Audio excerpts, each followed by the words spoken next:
Continuing here, just about these non-productive jobs and how if we were all doing productive jobs, okay, we wouldn't have to work out in the heat outside, okay, when it's just punishing, it's oppressive, it's brutal, it's murderous. Actually, people do die from the heat. And these people are blood sucking leeches. Okay, when we look at the people that actually supply the money, the power that is in the money, the satanic power, the money printing class, okay, there's nothing they're doing for us. If we were going back to bartering, these people have nothing to offer. Nobody's going to want their money, their pretty pieces of paper. What are you going to do for me? Okay, is what the system would be. Okay, so let's just be intellectually honest about how this thing works. Okay, and then we talk about welfare and we want to point at the idle people, the lazy people, the welfare cheaters, and the just all these people that we find reprehensible. Harrison Smith just did a piece on this and talked about an experiment with little children and how they don't like the leeches. Well, how do you think 90% of the American people felt in the bailout of '08? Okay, even if people didn't intellectually understand that was the wrong thing to do to bail out the criminals that deliberately caused this failure of the banking system, okay, by recklessly, just glaringly recklessly overextending themselves, abandoning any pretense of caring about being prudent in their lending practices. Okay, and then we're going to bail these people out with these highfalutin politicians stamping, giving them the stamp of approval, okay, validating it, legitimizing the criminality at the top. And then you wonder, and then we call it capitalism, or we're just obfuscating, we're unclear, so that's all we have to offer the public. I mean, this is something I would call Alex Jones out on. I mean, come on, don't. Look,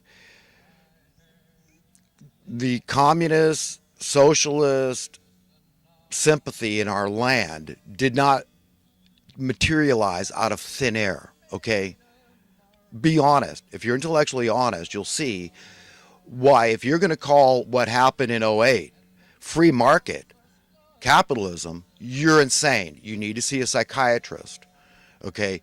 Because that is the sort of thing that instigates people, righteous people. A lot of socialists are righteous people that believe in good things for the people, regular people at large. Okay, don't play stupid. Don't just, avoid change the subject by pointing to how bad, what a failure socialism is.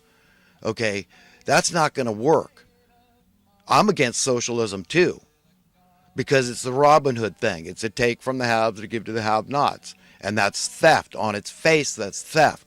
So I am opposed, let me be very clear, I am opposed to that type of socialism.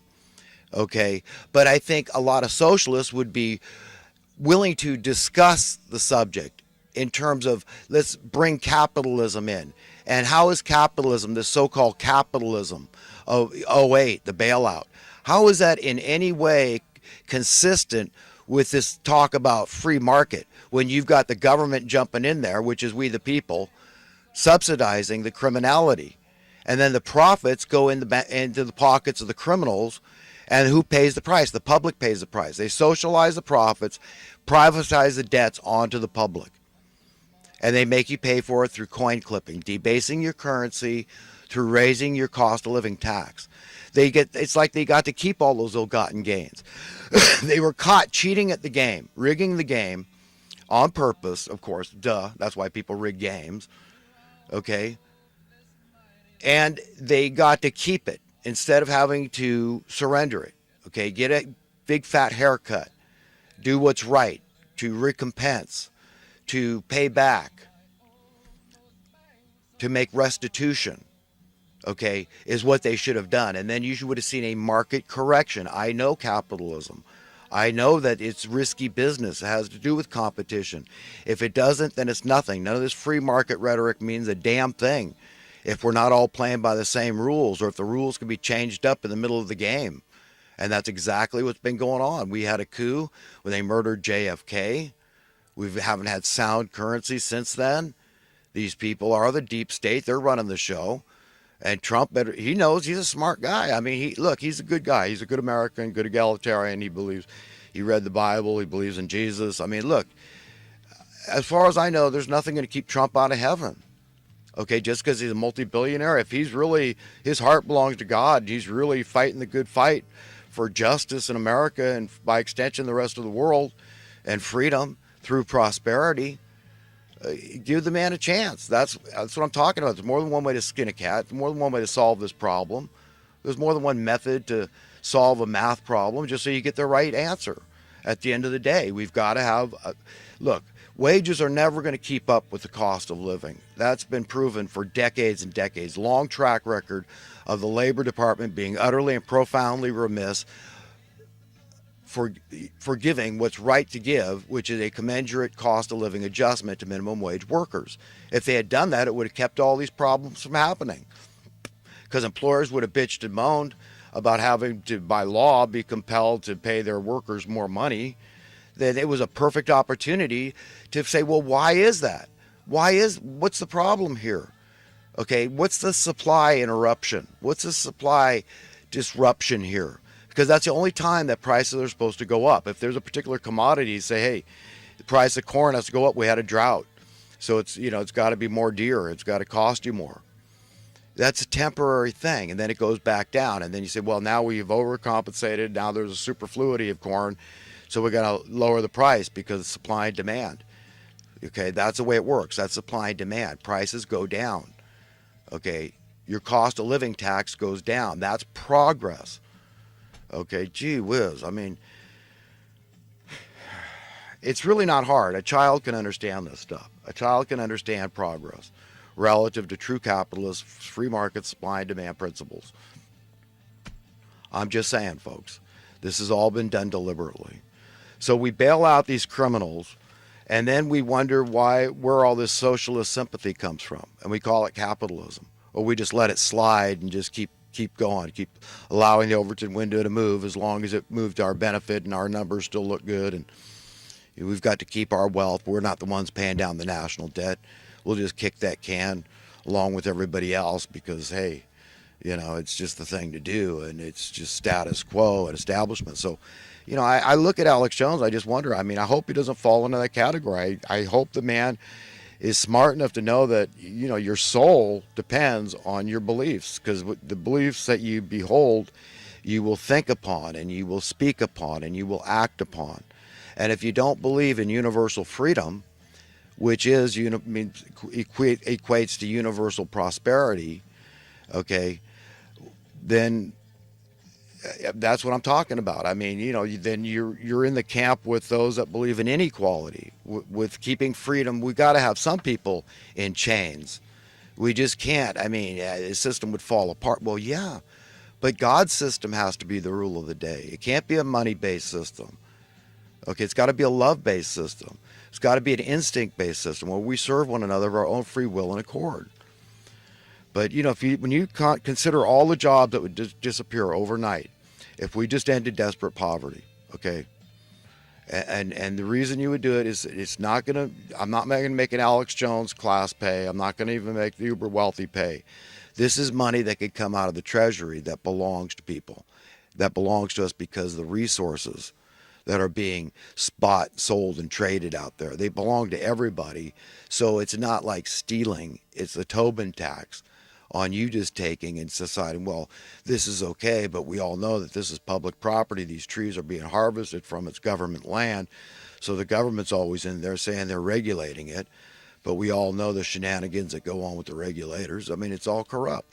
The system is corrupt through and through. We all know that. Fraud up one side, down the other, and to the nth degree. Fraud. The system is rife with fraud.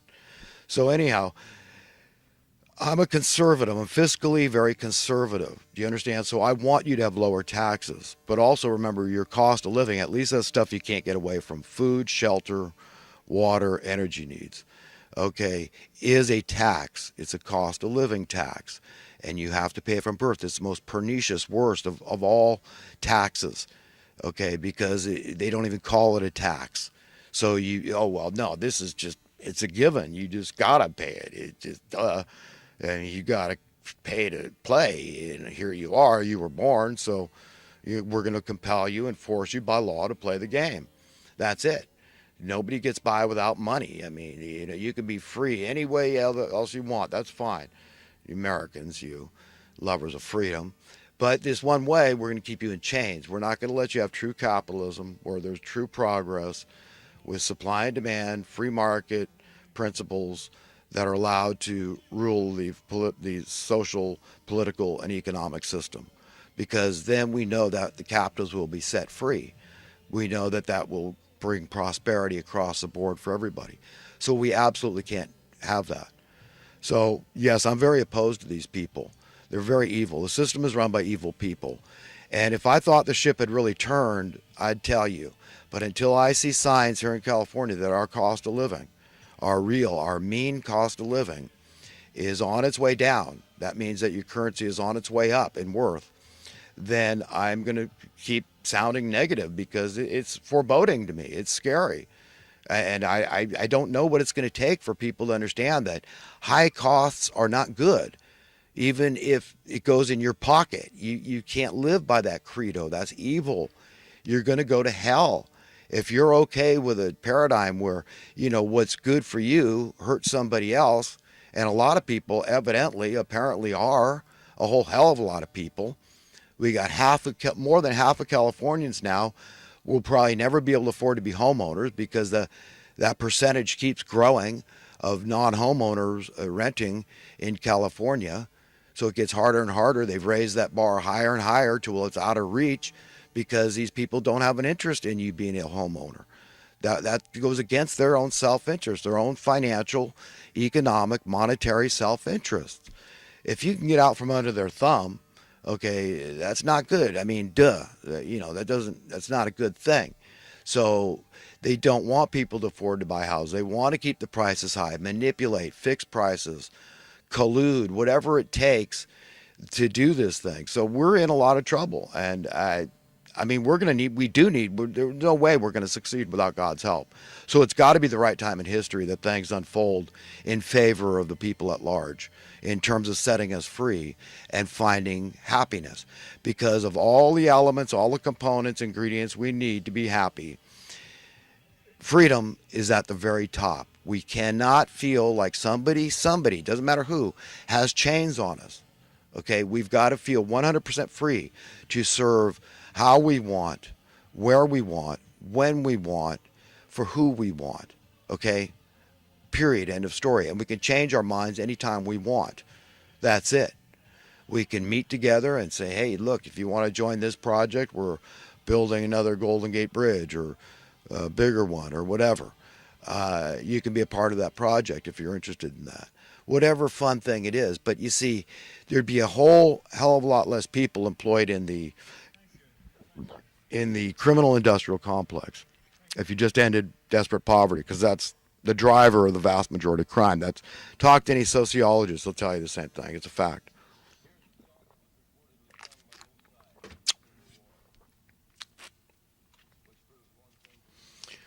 So, dubious war would be much harder to get started when a guy knew he was wanted over here, there, and the next place, and said, "Well, you know what? I think those people need to police themselves or something, But that's their problem. I mean, if they allowed the hatred to fester in their country and they can't control it, that's their problem, But the lesson is don't let hatred fester. Let people be able to vent their anger, And if there's grounds for action, then you've got to compromise and you've got to get along like a family, like we're supposed to. The nations have to learn to get along with themselves before we're all going to get to learn to get along in a global community. That day is coming. Look at your book of Revelations, this thing God does for the healing of the nations. But we got to work for that nation by nation. Set the shining light example in your nation. And that's what I believe Trump is trying to do in America. But listen, we're talking about getting rid of the entire social welfare industrial complex. And these are a lot of good people, I think, with very good intentions. I could see myself being a social worker. Just believe I'm doing the right thing. And then you realize, wait a minute, now, if the problem was ever solved, in terms of poverty, which is the problem in the first place. That's why you have social welfare workers. Then I'd be out of job. So, in the name of job security, because I'm plugged in now, I got a mortgage to pay and everything. I've got to, even in my own mind, I've got to rationalize this thing. So I've got to somehow reconcile, wanting to keep my job with knowing that the poor people are my customers, and really being a good, benevolent, altruistic person that just wants to end poverty. I mean, the duress that we're all under. How do any of us cope? I mean, it's mind blowing.